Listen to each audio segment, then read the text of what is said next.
하는 제목으로 잠시 은혜를 나누고자 합니다.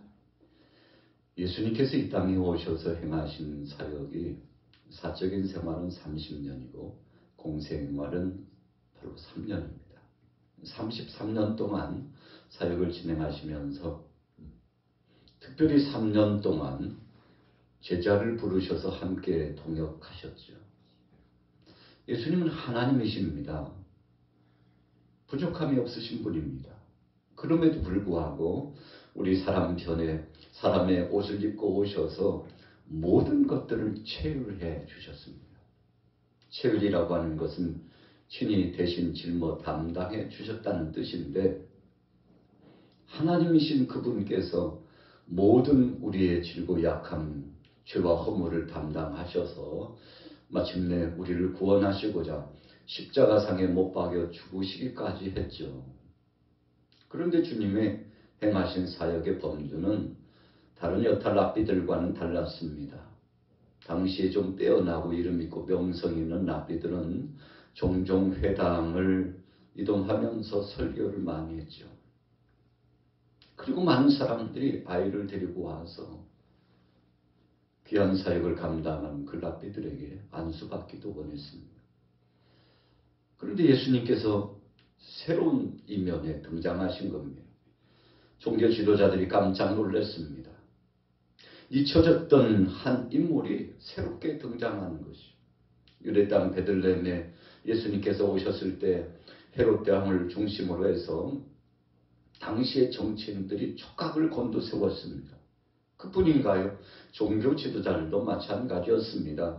사랑의 예수님이 이 땅에 오신 거, 하나님 대신 그분이 이 땅에 오셨다면 정말 감사하고 감격하고 영광을 돌리고 그분 앞에 경배하고 그분을 섬기고, 그분께서 이 땅에 오신 목적이 어떤 것이든지 간에 절대적으로 그분 편에 서야 되는 거 아니겠습니까? 그러나 예수님은 태어나실 때부터 환영받지 못했습니다. 그리고는 30년이 지났어요. 아무런 역사도 정세적으로 보면, 정치적으로 또 사회적으로 보면, 교육, 재반 모든 분야, 종교적으로 봐도 아무런 변화가 없습니다. 그래서 그랬을까요? 사람들은 다 잊혀져 갔습니다. 그런데 예수님께서 30살이 되시는 그해 본격적으로 공생의 사역을 시작하여 주셨는데 세상이 깜짝 놀랐죠. 예수님의 출현은 정치적으로나 종교적으로 또 사회적으로 굉장한 부담감을 안겨주었습니다. 그럼에도 불구하고 예수님은 인간적인 어떤 명성을 떨치기 위해서 사람들 편에 세운 바 되는 한 왕처럼 뭔가 권력을 휘두르시기 위해서 오신 분이 아니셨기 때문에 주님이 행하시는 행보는 제자들도 이해하기 힘들 만큼 실망감이 많이 찾아왔죠. 그분은 죽은 자를 살리셨어요. 병자들을 고치셨습니다. 그리고 마음 상한 자들과 대화를 나누시고 말씀을 풀어주실 때 치유와 회복을 다 경험했습니다. 그래서 예수님 만나는 사람들마다 그분이 메시아라는 사실을 확증하고 주님 앞에 영광을 돌리게 되었죠. 자, 오늘 본문에도 보세요. 예수님이 행하신 사역의 범주는 여느 랍비와도 선지자와도 달랐습니다. 하나님 되신 그분은 전부를 주시러 이 땅에 오셨기 때문에 모여든 무리들이 얼마나 많이 오는지 우리가 함께 읽었던 오늘 본문의 첫 단계에 보면 제자들조차도 식사할 겨를이 없었다. 예수님 사랑하는 제자들을 보시고 굉장히 흐뭇해 하셨나 봐요. 제자들이 전도 보고를 했잖아요. 오늘 본문의 초입에 주님 오늘도 이런저런 일이 있었습니다. 주님 말씀에 따라서 순종하고 나가서 복음을 전하고 하나님 뜻대로 나가서 하나님 나라 확장 사역을 감당했더니 엄청난 일이 일어났습니다. 주님 신바람 납니다. 이렇게 기분 좋을 수가요. 뭐 이런저런 보고를 했을 겁니다. 자, 30절에 보세요. 사도들이 예수께 모여 자기들이 행한 것과 가르친 것을 낱낱이 고하니, 낱낱이 고하니. 마치 어린아이들이 동네에 나가서 뒤늦게 들어와서는 엄마의 품에 안겨가지고, 사람은 그 엄마가 음료를 주고 간식을 주면 그거 먹으면서 막 중얼중얼 오늘 이런저런 일이 있었다고 얼마나 기분이 좋고 든든한지 어머니 앞에서, 아버지 앞에서, 할머니, 할아버지 앞에서, 가족들 앞에서 오늘 있었던 일을 소상하게 다 보고서를 써요. 듣고 있는 가족들이 흐뭇하죠. 오늘 예수님이 그런 심정이었을 겁니다. 그런데 보니까 제때 밥도 먹지 않고 열심히 전도를 하고 하나님의 뜻을 쫓아서 사역을 진행하는 제자들 보니까 주님이 마음이 흡족하셨어요. 31절을 보세요. 이르시되 너희는 따로 한적한 곳에 가서 잠깐 쉬어라 하시니 이는 오고 가는 사람이 많아 음식 먹을 겨를도 없습니다. 여러분, 제자들이 그래도 충성된 종들이었어요. 어떤 때는 참 예수님 마음 아프게 한 적도 많죠. 주님이 십자가 지시고 고난 당하실 때 주님 곁에 함께 했으면 좋겠습니다만 그러지 못했어요. 죽음이 두려웠습니다. 세상 권세가 두려웠어요. 사람들의 이목이 두려웠어요. 지금까지는 주님 따라 어정쩡하게 어쩔 수 없이 흉내도 내보고 사역도 진행했는데 예수님이 갑자기 붙잡히셔가지고 신문 당하시는 모습을 배우니까 당황스러워요. 우리가 행하는 사역의 이 종말이 끝이 이런 것이나 하고요. 사람은 제자들이 당황스러워가지고 어쩔 줄을 모르고요. 심지어 베드로는 예수님을 부정하고 보이면서 예수님과 눈이 마주치는 거리에 있었잖아요. 주님이 다 듣고 계시는데 그럼에도 불구하고 주님을 경외하고 주님을 앙망하고 주님 앞에 영광 돌리고 주님 제가 죽는 자리도 함께 갑니다. 오히려 시몬 담하신 예수님께 쫓아가가지고 가야바에 들어있는 예수님 앞에 저도 같은 예수님과 같이 다니는 제자로서 제가 변호합니다. 저분은 하나님이시래요. 메시아로 이 땅에 오신 분입니다. 주는 그리스도시요 살아계신 하나님의 아들이라고 고백하니까 예수님께서 바요나시모나 이를 네게 알게 하니는 전능하신 하나님이다. 그거 자랑할 거 아니야. 네가 자발생적으로 네 마음에서 한 것이 아니고 하나님께서 알게 해주신 것이니 평생 잊지 말라고 주님 간곡히 말씀하신 경우 아닙니까?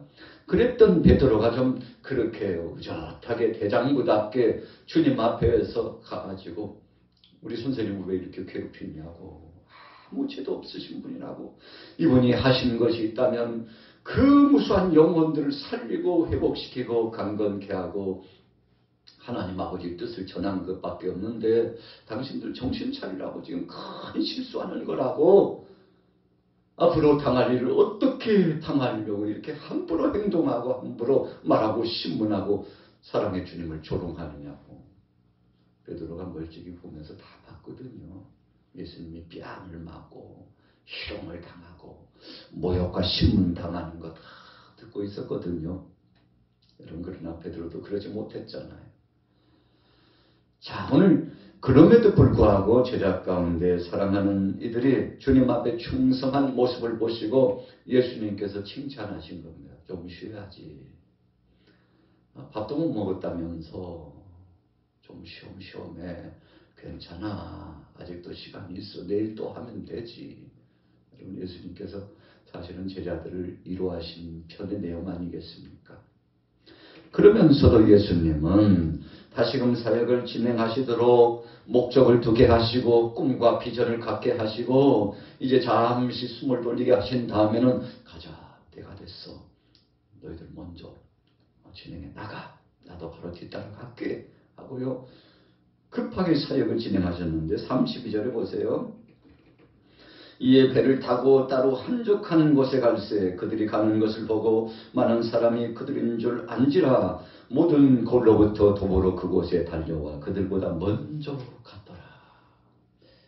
여러분, 사실 제자들과 예수님이 신뢰감을 준 겁니다. 여러분, 우리가 일상을 살아가면서 믿음이 가지 않으면 따르지 않죠. 우리 학교 선생님들이 존경을 받는 이유는 앞에 서서 헌신적으로 사역을 진행하고 가르치시기 때문에 아이들이 선생님들의 헌신을 보면요 홀딱 마음을 두고서 우리 선생님 최고라고. 그래서 집에 가서도요 학교에서 돌아와가지고 우리 선생님이 최고라고 이런저런 일이 있었다고. 여러분 제자들이 또 예수님이 가는 곳곳마다 사람들이 인산인해를 이루었어요. 나쁜 소문이 나면 그렇겠습니까? 저분들 만나니까 세상에 살다 보니까 이런 분도 있네. 예수님을 배우면서 세상에 살다 보니까 저런 사람들도 있네. 제자들 보면서 사람들이 움집혀 왔어요. 그리고는 뭔가 얻을까 우러러보는데 그냥 보낼 수 없잖아요. 예수님께서 말씀을 풀어주시는데 모든 사람들이 은혜를 받았어요.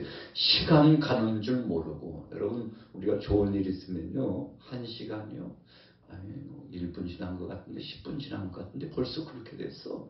서너 시간 훌쩍 지나가고 주의 말씀 듣고 주님과 함께 하다 보니까 천금 같은 이 시간이 벌써 이렇게 됐다니. 제자들이 걱정이 태산입니다. 주님 지금 해가 뉘우게 울어가는데 빨리 보내셔야죠.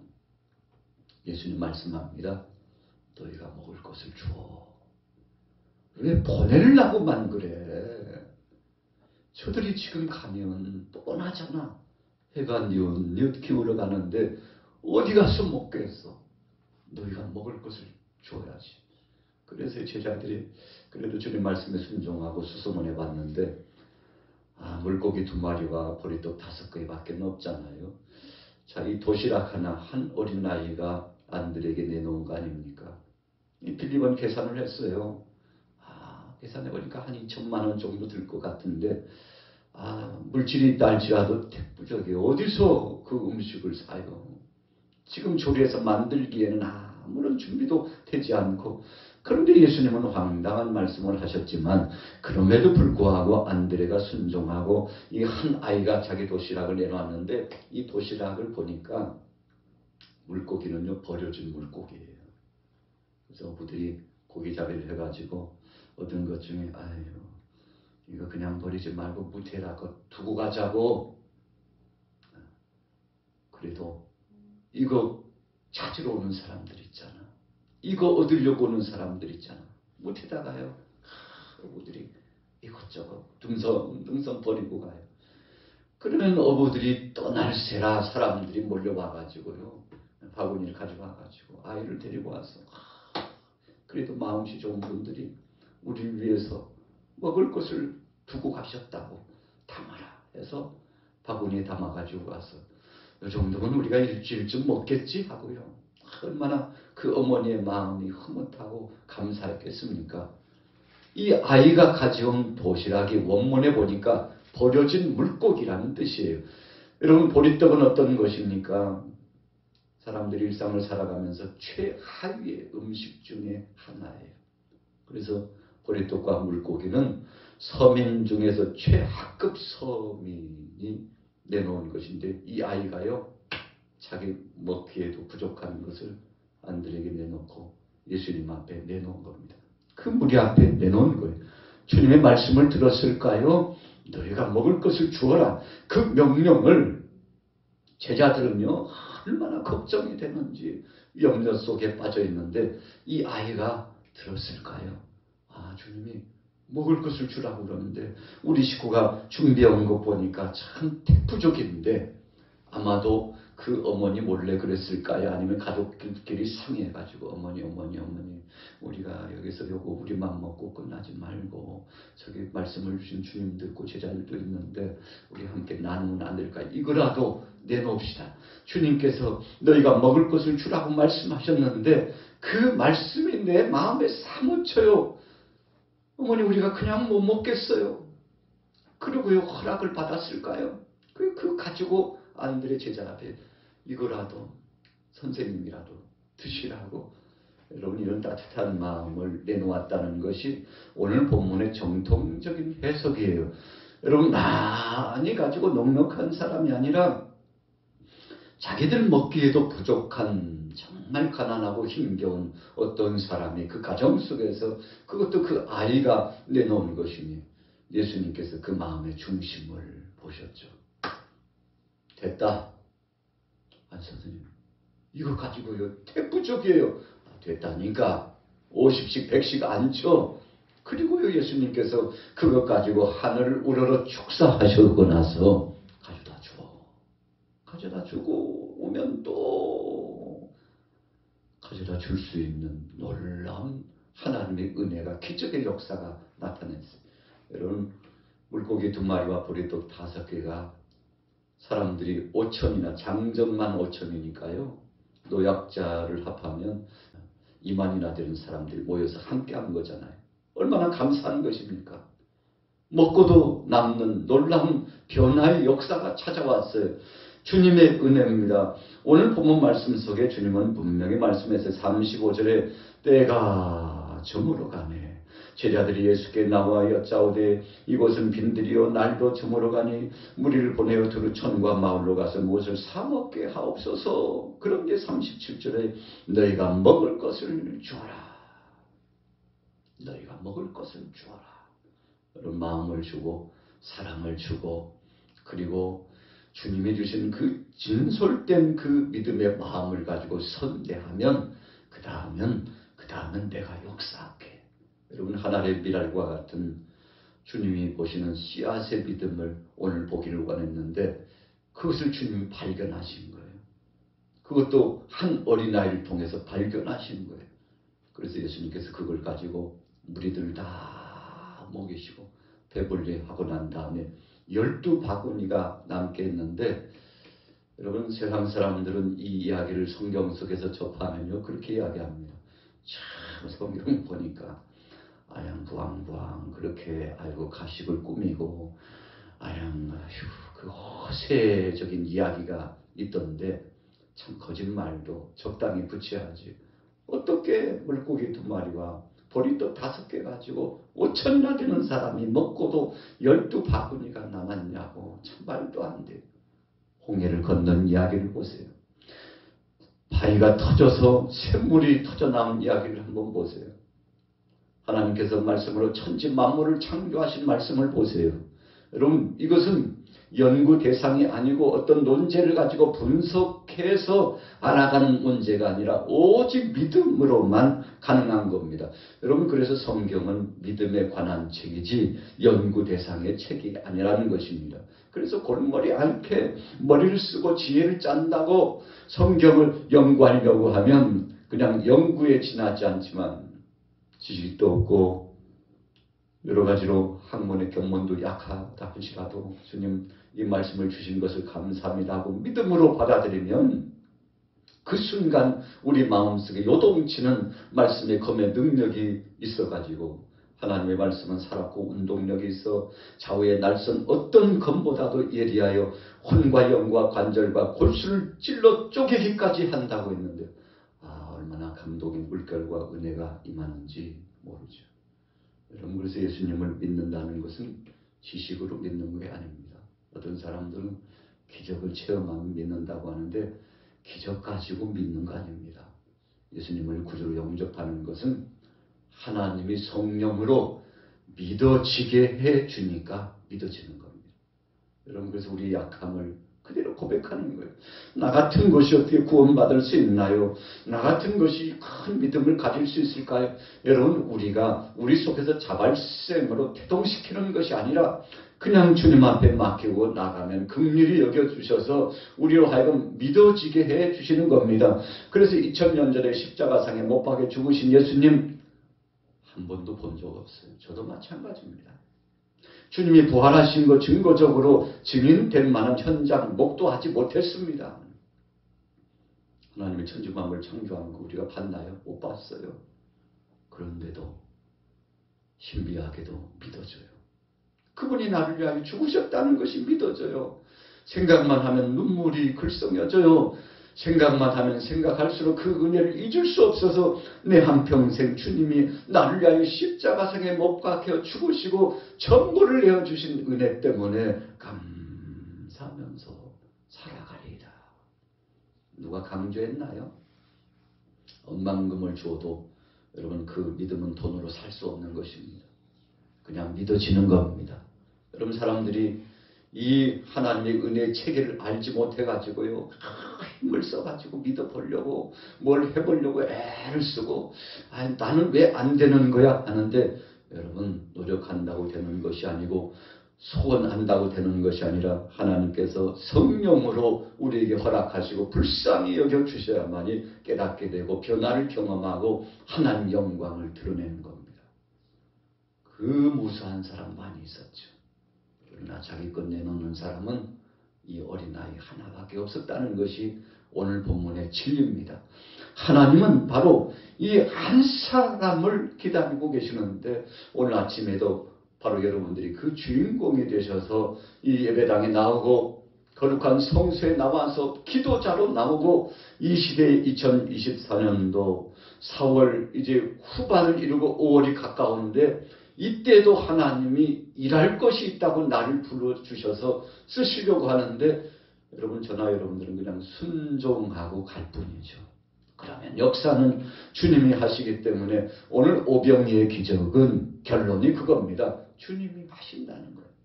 오늘 이 광야에 예수님이 계셨기 때문에 가능한 것입니다. 이 광야에 예수님이 찾으시는 믿음의 사람 그 한 사람이 있었기 때문에 5천이나 되는 사람이 먹고도 남은 겁니다. 여러분 주님은 그 마음이 흡족하셨을 겁니다. 참 내 말을 듣고도 감동하고 변화를 꾀하고 그 열매로 내놓는 사람은 저 아이밖에 없나? 그러시면서도 마음이 흐뭇하는 거예요. 왜요? 그 한 사람이 그 무수한 사람들에게 감동을 주고 살리는 역사의 기초를 나타냈기 때문이죠. 오늘 저와 여러분들도 하루를 살아가면서 예수님의 마음처럼 오늘 34절에 그랬잖아요. 목자 없는 양 같음으로 인하여 불쌍히 여기사. 그래서 모든 역사는요. 긍휼히 여김부터 시작됩니다. 이 어린아이가 주위 사람들을 보고 긍휼하는 마음을 가졌어요. 예수님이 주신 마음이잖아요. 그 마음이 전율이 흐르는 것처럼 흘러갔는데 오늘 하루도 여러분들의 가정과 생업의 현장에서 이 은혜의 강물이 넘실넘실 흘러가고 주님의 영광을 드러내시길 예수님의 이름으로 축원합니다.